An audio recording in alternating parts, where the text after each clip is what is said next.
قوم آوارہ انا تاب ہے پھر سوئے حجاز، لے اڑا بلبل بے پر کو مذاق پرواز،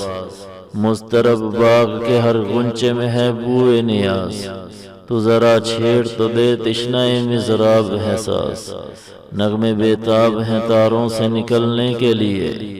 طور مضطر ہے اسی آگ میں جلنے کے لیے۔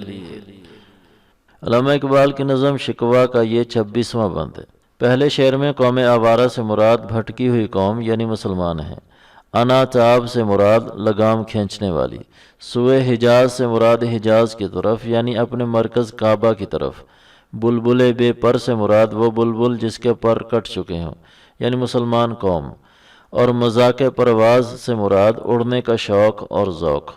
مطلب یہ ہوا کہ اے اللہ، امت مسلمہ جو دین سے دور ہو کر صراط مستقیم سے بھٹک چکی تھی اور سرگردانی اور پریشان حالی کا شکار تھی، اب اپنی اس حالت سے تنگ آ کر وہ اپنی باغوں کو اپنے مرکز حجاز کی طرف موڑنے کے لیے بے تاب ہے، یعنی مسلمانوں میں پھر تیرے دین اور احکامات پر عمل کا جذبہ بیدار ہو رہا ہے۔ اگرچہ مسلمان اس وقت بے سر و سامان اور بے یار و مددگار ہیں، مگر دوبارہ سربلندی چاہتے ہیں۔ مسلمانوں کا حال اس بلبل کی طرح ہے جس کے پاس پر نہیں ہے، یعنی اس کے پاس اڑنے اور بلندی پر پہنچنے کا سامان موجود نہیں،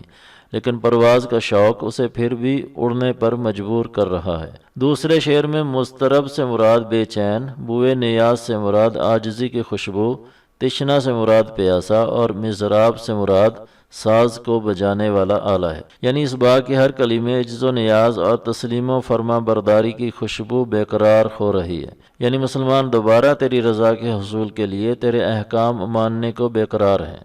مسلمانوں کی مثال اس ساز کی طرح ہے جو ظاہر خاموش ہے مگر اس کے اندر ساز بھرے ہوئے ہیں، بس ذرا تار چھیڑنے کی دیر ہے، یعنی تیرے دین کی خدمت کا جذبہ اندر بھرا ہوا ہے اور اب تیری مدد و نصرت درکار ہے۔ تیسرے شعر میں مضطر سے مراد بے قرار ہے، یعنی جس طرح کوہ طور تیرے جلووں سے جل گیا تھا اسی طرح مسلمان تیری راہ میں کٹ مرنے کے لیے تیار ہے اور آتش عشق میں جلنے کے لیے بے چین ہے۔ مراد یہ ہے کہ مسلمانوں میں پھر تیری اطاعت کے پرانے جذبات جاگ گئے ہیں اور وہ اپنی غلطیوں اور گناہوں پر پریشان ہو کر دوبارہ تیرے در پر امید لیے کھڑے ہیں۔ اے اللہ، اب تو مسلمان پر نظر کرم فرما تاکہ وہ دین حق کے لیے وہی خدمات سر انجام دیں جو ان کے بزرگوں نے دی تھیں۔ امید ہے کہ اس بند کا تلفظ، مشکل الفاظ کے معنی اور تشریح کے بعد اس کا مدعا اور مقصود بھی آپ کی سمجھ میں آ گیا ہوگا۔